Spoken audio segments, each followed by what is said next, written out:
All right, guys, it just came to my attention that the Pittsburgh Steelers pick that I made, that's not the pick I'm going with. That's why I'm going to erase the 7-teamer.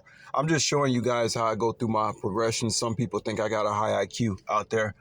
Um, I say, well, not that I'm trying to prove anything, but I say at least I can do is show people how do I go through my progressions when I'm making picks in sports. Um, do you expect to win parlays? Sometimes. But mainly it's about, betting on each game separately to get the maximum output that you're looking for. But in this case, I'm just trying to do a parlay and just show you guys how I go through my progressions of making picks to put on a ticket. Now, I have been adamant about the Steelers, and I had to catch myself today because something came across me very weird. First of all, you have a lot of teams that are on the road that are favored by 2 or 3 points in week one, and we know that all those teams are not going to win. We're talking about the Chiefs, okay, over favored by 2.5, I believe, over the Chargers. We're talking about the Vikings favored by 2 over the Bears. We're talking about the Steelers favored by 3 over the Jets, and we're talking about Tampa Bay favored by -2.5 over Atlanta. And we like to believe that all those teams are supposed to win, right? But that's not going to be the case. We know that. Now, in a Tampa situation, I just like that situation because since this is week one, the fact that it's week one has a lot to do with the picks. Everybody thinks they know what's going on, stuff like that. And the fact that Vegas is giving the Falcons 2.5 points at home when the Falcons already beat Tampa twice last year, that's telling me that they're banking on, the heavy hitters putting money on the Falcons.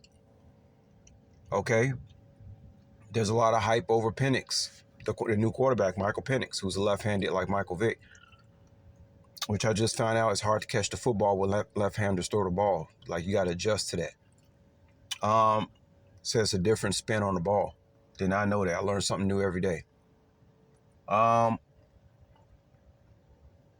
expect Baker Mayfield to win against Atlanta based on what I just told you guys and based on the fact that this should be like Baker Mayfield's breakout year. Okay, it will be a huge letdown to me if Baker Mayfield loses to a sophomore quarterback. Doesn't make any sense. In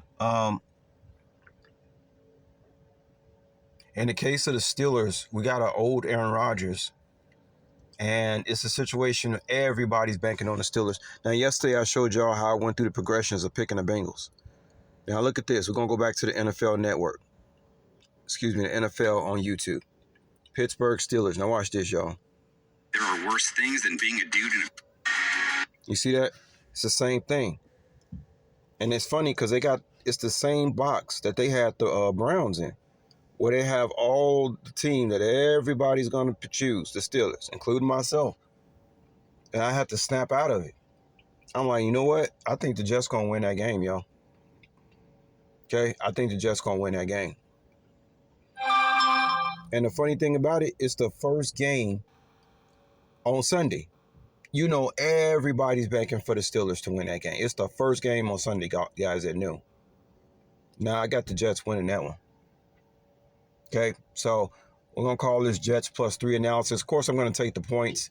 I mean, for all intents and purposes, it would seem ridiculous for Aaron Rodgers to lose this game coming from the Jets to the Steelers.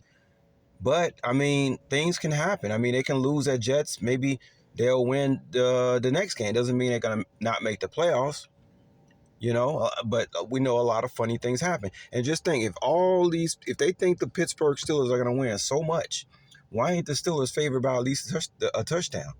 If we're so confident, you see what I'm saying? Nah, the Jets going to be in that game. You can give me Jets +3. I'll let y'all later.